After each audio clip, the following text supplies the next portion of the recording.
Direct action day के लिए जब दिन चुना गया, वो मैंने पुस्तक में पूरा वर्णन किया, बहुत महत्वपूर्ण है। तो वो दिन जो था जी, वो रमजान का 17वां रोज था, और रमजान का 17वां रोज है वो इस्लाम के अंदर बड़ी मायने रखता है। रमजान के 17वें रोज बदर की लड़ाई हुई थी। बदर की लड़ाई में 313 सैनिकों के साथ, अगर मैं सही हूं, तो मोहम्मद साहब ने जो है वो युद्ध जीता था। तो उस युद्ध को बड़ा महान युद्ध माना जाता है इस्लाम में, उसकी बड़ी वैल्यू है उस वॉर की। तो उस 17वें रोज इन्होंने डायरेक्ट एक्शन डे के लिए वो दिन चुना, 17वां रोज, रमजान का 17वां रोज। और उसके एक दिन पहले पर्चे बांटे गए, पूरे पर्चे मुस्लिम इलाकों में पर्चे बांटे गए। और आप मुझे अनुमति दे तो अपनी पुस्तक में वो मैंने पर्चे लिखे हैं कि जो पर्चे बांटे गए थे उसका कंटेंट क्या था, वो मैं आपको पढ़ के सुना देता हूं। तो उसमें कंटेंट ये था उस पर्चों का, और कितने नफरत से भरे थे आप इससे अंदाजा लगाइए कि मुसलमान भाइयों, तुम्हें ये याद रखना चाहिए कि रमजान के पाक महीने में ही आसमान से कुरान उतरी थी। रमजान के 17वें दिन अल्लाह की नेमत से हमारे पैगंबर ने अपने 313 मुसलमान साथियों के साथ बद्र की लड़ाई में बहुत सारे काफिरों पर पहली जीत हासिल की थी। ये जिहाद का आगाज था। ये वही रमजान का महीना है जिसमें सिर्फ 10,000 मुसलमानों ने मक्का पर फतेह पाई और इस तरह से इस्लाम की हुकूमत की नींव डाली थी। लेकिन ये बदकिस्मती है कि हिंदुस्तान में हम 10 करोड़ मुसलमान होने के बाद भी हिंदुओं और अंग्रेजों के गुलाम बनकर रह गए हैं। तो इस तरह से इस्लाम के नाम पर ये पर्चे बांटे गए और भड़काया गया। और उस दिन 16 अगस्त 1946 की सुबह जो कलकत्ता का जो मैदान जिसको कहते हैं, आज मैदान ही नाम है उस जगह का, मैदान जिसमें है, उसमें मुस्लिम लीग ने एक सभा बुलाई। और जब वो सभा बुलाई गई तो सभा के अंदर लाखों की तादाद में मुसलमान जो है हावड़ा आसपास के पूरे इलाकों से इकट्ठे हुए थे और सबके हाथ में बड़े बड़े डंडे थे।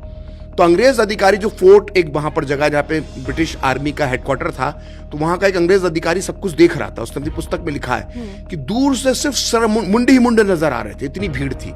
और मैं आपको यहाँ पे बता दूं बड़ी रोचक बात कि ये बहुत कम लोग जानते हैं और बहुत कम लोग बताते हैं कि उस दिन जिस मंच जो सजा था मुस्लिम लीग का, जहां से भड़काऊ भाषण दिए गए, उस दिन मंच पर कॉमरेड ज्योति बसु भी बैठे हुए थे। ये वही ज्योति बसु हैं जिन्होंने लंबे समय तक, जो कम से कम पश्चिम बंगाल पे 2 दशक करीब वो है, पश्चिम बंगाल के मुख्यमंत्री रहे, वो भी मंच पर बैठे हुए थे। तो कम्युनिस्ट पार्टी और मुस्लिम लीग का गठबंधन था उस वक्त, और ये हंसिए और चांद की दोस्ती थी। हंसिया किसका प्रतीक है मुझे बताने की जरूरत नहीं है, और चांद किसका प्रतीक है मुझे बताने की जरूरत नहीं है। तो हंसिए और चांद की दोस्ती थी। और उस पे सूरावर्दी ने भाषण दिया, और भाषण देते हुए उसने कहा कि जाओ, पाकिस्तान बनाने के लिए तुम्हारे पास अगले 24 घंटे हैं, जाओ तुम जो करना चाहो वो कर लो।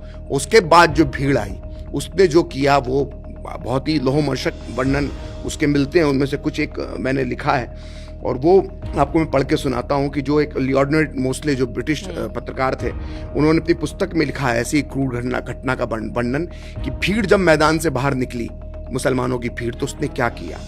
तो उसका वर्णन करते हुए वो लिखते हैं लियोनार्ड मोस्ले कि छोटी लड़कियों और बूढ़ों को रेंग कर ऐसी जगह पर चलने को मजबूर किया गया जहां पहले से ही गाय तैयार रखी गई थी।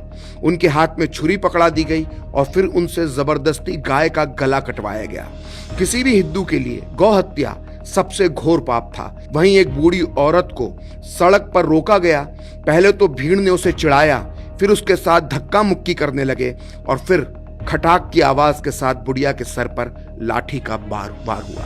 तो इस तरह से दंगा फैलना शुरू हुआ और जो भीड़ निकली मैदान से, वो तैमूर लंग और नादिर शाह की जो फौज थी, ऐसी भीड़, क्रूर भीड़ थी। रास्ते में जो भी हिंदू मिला उसको काटते गए, मारते गए, और अगले 3 दिन तक कलकत्ता को हिंदुओं की लाशों से पाट दिया। मतलब उस वक्त जब दंगों के बाद जब सफाई हुई तो लोगों के सीवेज जो थे वो भर गए थे।